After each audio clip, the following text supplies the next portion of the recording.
गांव में तो सब जगह अकाल की परिस्थिति हो गई है। लगता नहीं कि अब इस गांव में ज्यादा दिन रुकना उचित होगा। काम के लिए बाहर गांव तो जाना ही पड़ेगा। किशोर काम की तलाश में दूसरे गांव की ओर निकल पड़ता है। चलते चलते वह रामपुर गांव में आ जाता है। वहां उसका रहने का कोई ठिकाना नहीं था और उसके पास कोई काम भी नहीं था। चलते चलते वह एक अमीर किसान गौतम सेठ के पास आ पहुंचता है। सेठ जी, मैं किशोर दूसरे गांव से आया हूं। हमारे गांव में अकाल की परिस्थिति हो गई है। लोगों के खेत सूखे पड़े हैं। गांव में बूंद बूंद पानी के लिए लोग तरस रहे हैं। अगर मुझे आपके पास कुछ काम मिल जाएगा तो बहुत कृपा होगी बड़े भाई। अरे रे, लगता है तुम्हारी हालत बहुत खस्ता हो गई है। ठीक है, वैसे मेरे पास एक काम तो है, पर लगता नहीं कि तुम वो कर पाओगे। सेठ जी, आप चिंता ना करें, मुझे आप कोई भी काम दे सकते हैं। मैं वह काम पूरी मेहनत और ईमानदारी से करूंगा। अच्छा ठीक है किशोर, तो कान खोल कर सुन लो।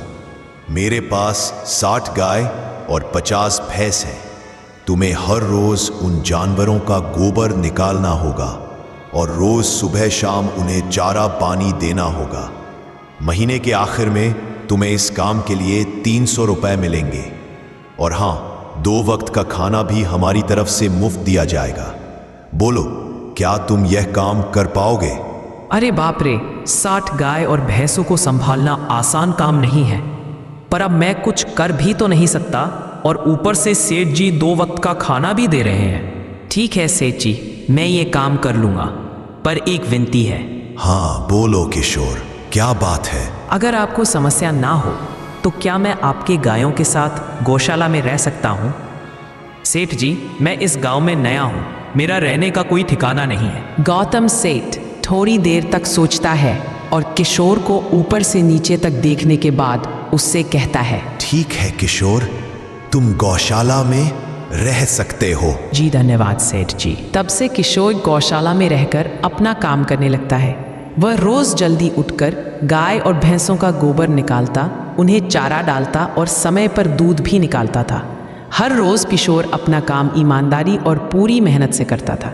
गौतम सेठ को भी किशोर का काम बहुत पसंद आने लगा, क्योंकि वह अपना काम सफाई से करता था। एक दिन गौतम सेठ किशोर को बुलाकर उससे बोलता है, किशोर, मुझे तुम्हारा काम बहुत पसंद आया है। तुम गाय और भैंसों का अच्छा ख्याल रख रहे हो, इसलिए दूध की गुणवत्ता भी बढ़ गई है और गाय पहले से ज्यादा दूध भी दे रही है। इसलिए मैं आज से तुम्हारी तनख्वाह बढ़ाकर पूरे 500 रुपए कर रहा हूं। आपका बहुत बहुत धन्यवाद सेठ जी। कुछ दिन ऐसे ही बीतने लगते रहे। किशोर गौतम सेठ के पास बहुत मेहनत और ईमानदारी से काम करता है।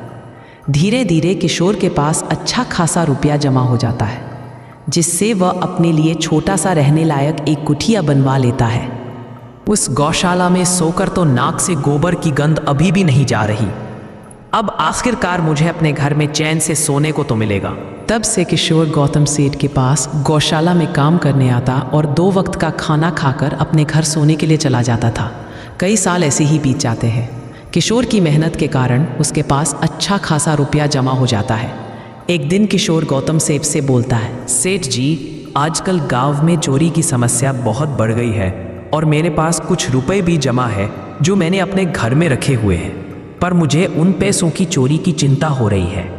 आपको तो पता है कि मैं दिन भर आपके पास ही काम करता हूँ और सिर्फ रात में ही घर सोने जाता हूँ, इसलिए मुझे रोज उन पैसों की चोरी की चिंता सताती है। हाँ किशोर, तुम बात तो बिल्कुल सही कह रहे हो। आए दिन गांव में नए नए चोरी के किस्से सामने आ रहे हैं और दिन भर तो तुम्हारा घर खाली ही रहता है, तो चोरी होने की संभावना तो जरूर है। गौतम सेठ थोड़ी देर सोचता है और फिर किशोर से कहता है, देखो किशोर, ऐसे समय में तो गांव में एक ही जगह है जहां पर तुम्हारा धन सुरक्षित रह सकता है, और वो है जमींदार का घर। क्या कहा, जमींदार का घर? हाँ किशोर, इस गांव के जमींदार बहुत ईमानदार और दयालु हैं। ऐसा मैंने कुछ लोगों से सुना है और उनके घर पर बहुत सारे पहरेदार भी हैं, तो चोरी होने की संभावना बहुत कम है। तुम अपने पैसे उनके पास रख सकते हो। अच्छा, ऐसा है क्या सेठ जी? ठीक है, फिर आज ही मैं जमींदार जी से मिलकर बात करता हूँ और उन्हें अपनी समस्या बताता हूँ। उस दिन किशोर जमींदार जी के घर उनसे बात करने जाता है। 1 मिनट रुको, कहाँ अंदर जा रहे हो? वहीं रुक जाओ। जी मुझे जमींदार जी से मिलना है, मुझे उनसे कुछ काम है। क्या काम है तुमको उनसे? मुझे जरा बताओ। जी मुझे कुछ पैसे रखवाने थे उनके पास, यही काम के लिए आया था मैं। अच्छा ठीक है, तुम अंदर जा सकते हो। नमस्ते जमींदार जी, मैं किशोर गौतम सेठ के यहाँ काम करता हूँ। कुछ साल पहले ही मैं दूसरे गांव से यहाँ आया हूँ। अच्छा किशोर, बोलो तुम्हारा क्या काम है मेरे पास? जमींदार जी, मैं सालों से गौतम सेठ के पास काम कर रहा हूँ और मैंने कुछ रुपए भी जमा कर लिए हैं, पर बात यह है कि गांव में चोरी की समस्या बहुत बढ़ गई है, तो मुझे अपने रुपए घर में रखने से डर लग रहा है। अच्छा, कितने रुपए जमा किए हैं तुमने? जमींदार जी, यही कोई 40 से 50 हजार होंगे मेरे पास। अरे वाह, यह तो बड़ी रकम है। मैंने आपकी ईमानदारी के बारे में लोगों से बहुत सुना है, इसलिए मैं अपनी रकम आपके पास कुछ वक्त के लिए रखने आया हूँ। हाँ किशोर, तुमने बिल्कुल सही सुना है। तुम्हारी रकम मेरे पास पूरी तरह से सुरक्षित रहेगी। तुम अब चिंता ही छोड़ दो, मैं सब देख लूंगा। किशोर अपने पैसों की थैली जमींदार को दे देता है। ये पूरे 50 हजार हैं, आप गिनकर देख लीजिए। गिनने की क्या जरूरत है?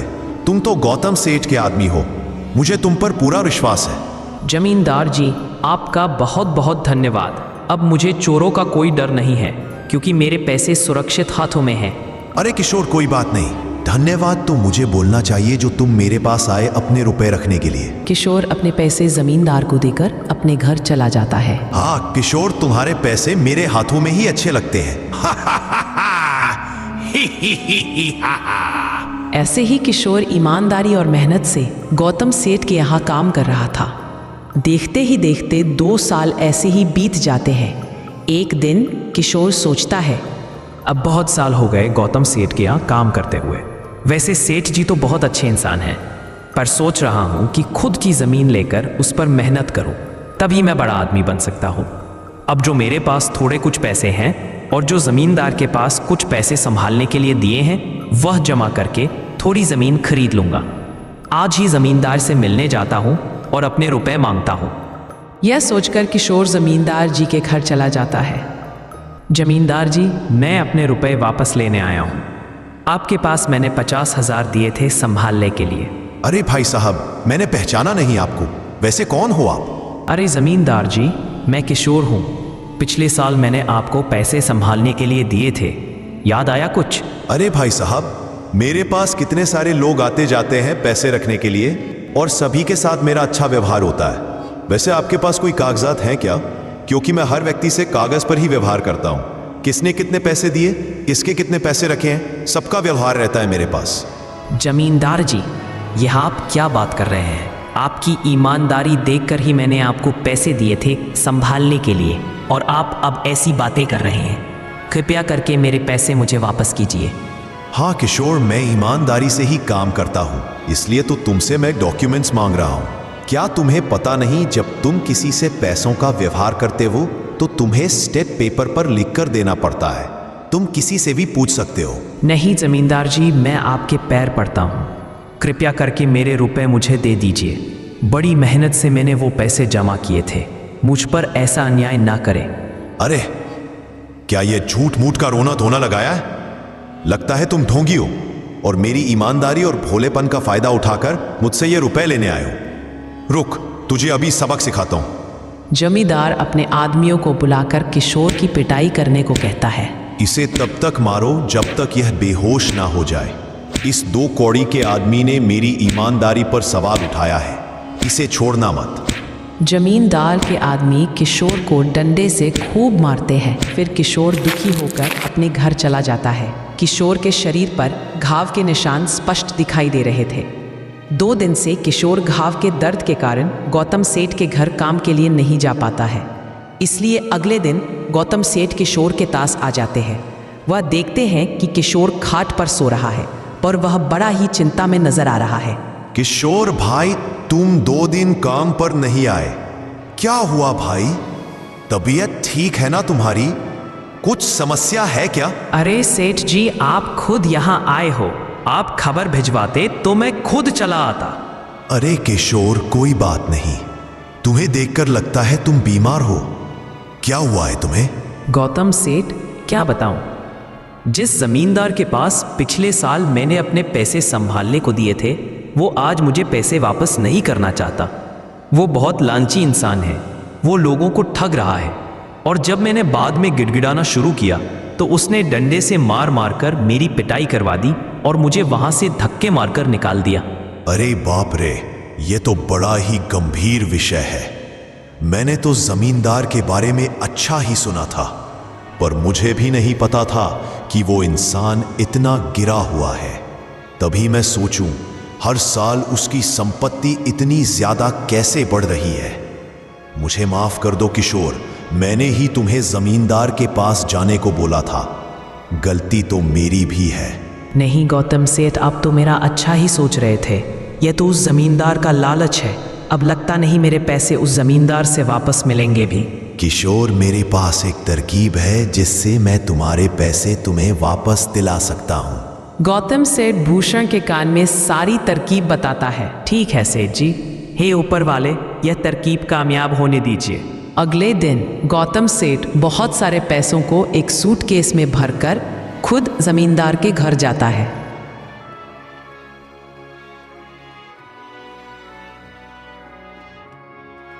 अरे गौतम सेठ, आप खुद यहाँ?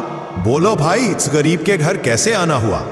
हमारा तो ये सौभाग्य है कि आप जैसे धनी आदमी के चरण हमारे घर में लगे हैं। नमस्ते जमींदार जी।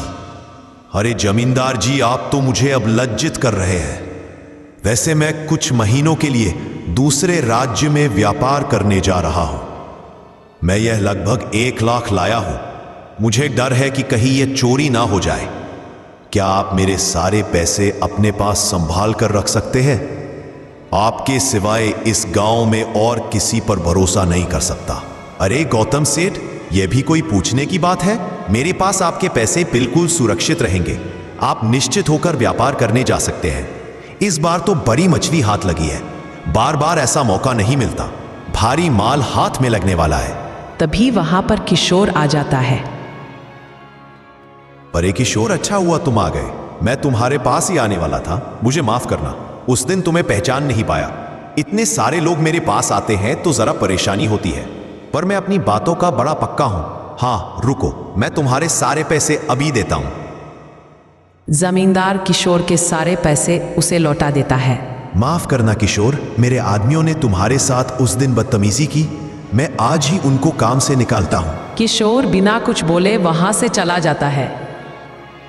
अरे क्या बात है जमींदार जी, आप तो अपनी बातों के बहुत पक्के हैं। तो ठीक है, मैं अपने सारे पैसे आपके पास रख सकता हूं। गौतम सेठ इतना बोल ही रहा था कि तभी वहां गौतम सेठ का नौकर आ जाता है। मालिक, अब आपको बाहर के राज्य में जाने की कोई ज़रूरत नहीं है। अभी अभी व्यापारियों का संदेश आया है और उसने कहा कि वह खुद हमारे गांव आ रहे हैं। सुन रहे हो जमींदार जी, व्यापारी यहाँ आ रहे हैं। अब मुझे नहीं लगता कि यह पैसे आपके पास रखने का कोई मतलब होगा। चलो, आपका बहुत बहुत धन्यवाद। आपने इतनी ईमानदारी दिखाई मुझे। हाँ, पर अगली बार जरूर आपके पास ही आऊंगा। ऐसा बोलकर गौतम सेठ और उसका नौकर वहां से अपने पैसे लेकर चले जाते हैं। अरे ये क्या हो गया? ये 1 लाख तो चले गए, और जो भूषण के 50,000 हड़प लिए थे वो भी चले गए। आपका बहुत बहुत धन्यवाद सेठ जी। अगर आज आप ना होते तो मेरी सारी जमा पूंजी वो जमींदार हड़प लेता। किशोर, कोई बात नहीं। जो व्यक्ति मेहनत और ईमानदारी से कमाता है, ऊपर वाले उसका कभी बुरा नहीं होने देते, और जो हराम की कमाई का खाता है उसका कभी अच्छा नहीं होने देते।